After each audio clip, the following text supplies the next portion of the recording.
तुम्ही जे म्हणालात ते खरं जरी असलं तरी भागूबद्दल तुम्हाला कळलं कसं काय? नाही म्हणजे ती इथे, आम्ही तिला सांभाळतोय हे तुम्हाला कोणाकडून समजलं? अहो लय शोध घेतल्यावर हा योग आलाय बघा. भागूच्या कॉलेजमधली एक मॅडम आमच्या ओळखीची आहे. तिनेच एकदा बोलता बोलता भागूचे खेळतानाचे फोटो दाखवले आम्हाला. मग भागूच्या खांद्यावरच्या खुणेकडे लक्ष गेलं माझं. आणि मग असं चौकशी करत करत माहिती घेत घेत इथवर आलो बघा. मला तरी हे सगळं पचवायला लय जड जातंय बघ. हो असं होणारच की ताई. इतक्या वर्षांनी आपल्या घरातल्या माणसावर कोणीतरी हक्क दाखवला तर वाटणारच असं. पण पण आमच्यावर विश्वास ठेवा. हो आम्हीच तिचे आई बाबा आहोत, खरे आई बाबा.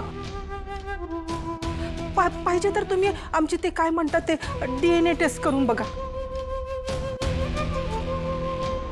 काय गरज होती तुम्हाला इथे यायची? का असं करताय तुम्ही? आणि इतक्या वर्षांनी तुम्हाला तुमच्या लेकीची आठवण आली का? का तुम्ही माझ्या भावाला माझ्यापासून लांब घेऊन जाताय? नका ना असं करू. जा तुम्ही इथनं. भागू माझी बहीण आहे. मी तिला तुमच्या स्वाधीन नाही करणार. तुम्ही काय पण करा, कुठलाही पुरावा आणा. मी तिला तुमच्याकडे नाही पाठवणार. भागू माझी बहीण आहे. बहीण आहे ती माझी, सख्खी बहीण आहे माझी. जायचं तुला सांग जायला इथलं. सांग जायला.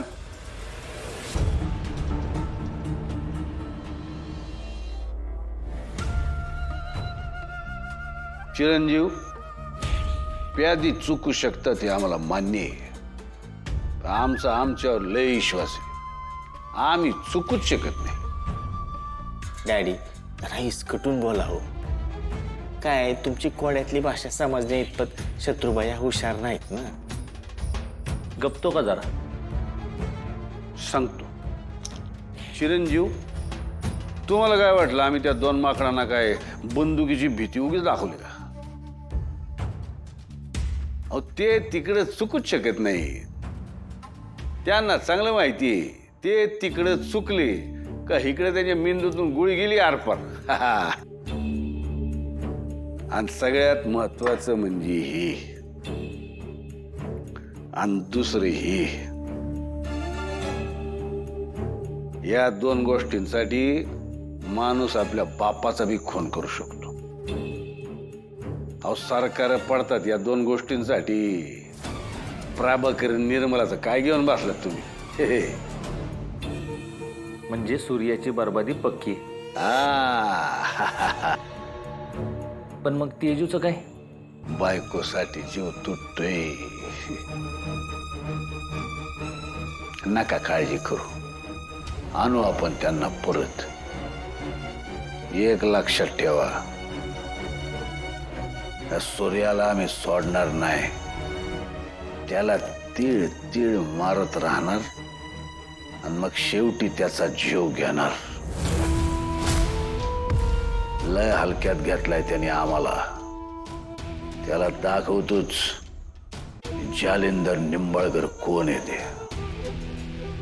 डॅडी ते सगळं जरी खरे असलं तरी आता 10 वाजायला आल्या तो. अहो ती दोघं अजून मटण खायला कशी काय आलं नाही? येतील येतील, जातील कुठं.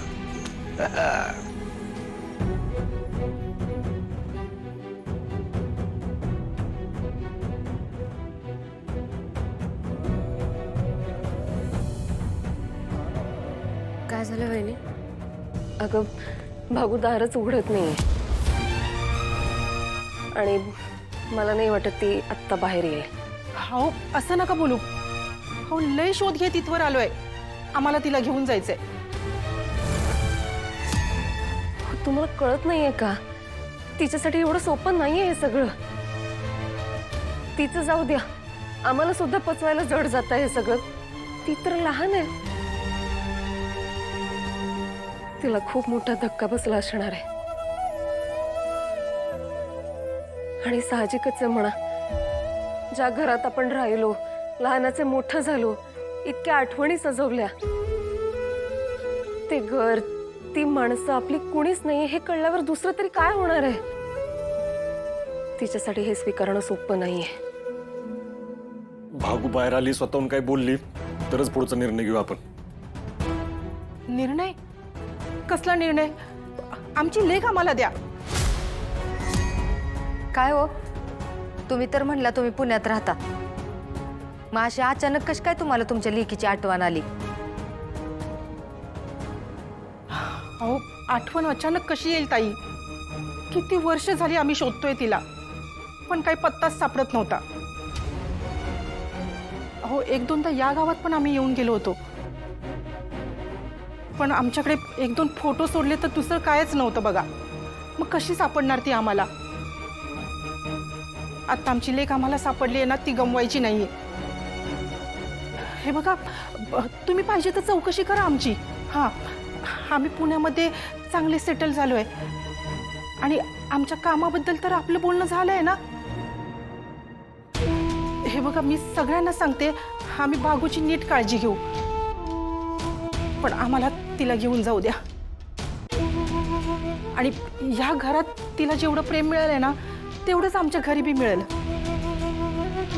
हा, म्हणजे आम्ही असं म्हणत नाही की तुम्ही तिला जबरदस्तीनं पाठवा, पण आम्हाला आमचं लेकरू पाहिजे हो.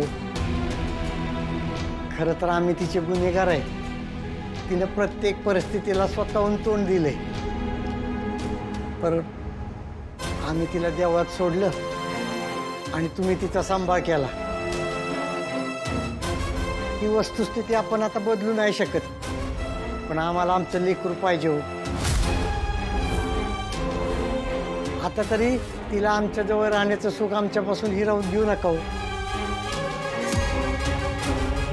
तुम्ही या आता. आम्ही भागूशी बोलून पुढचं काय ते कळवतो तुम्हाला. अहो, मी नाही जाणार भागूला घेतल्याशिवाय. हे बघ, असं नको करू. आपण त्यांच्यावर विश्वास ठेवू. ते नक्की आपला विचार करतील. तू चल माझ्याबरोबर. येतो आम्ही. भागूची काळजी घ्या. चल.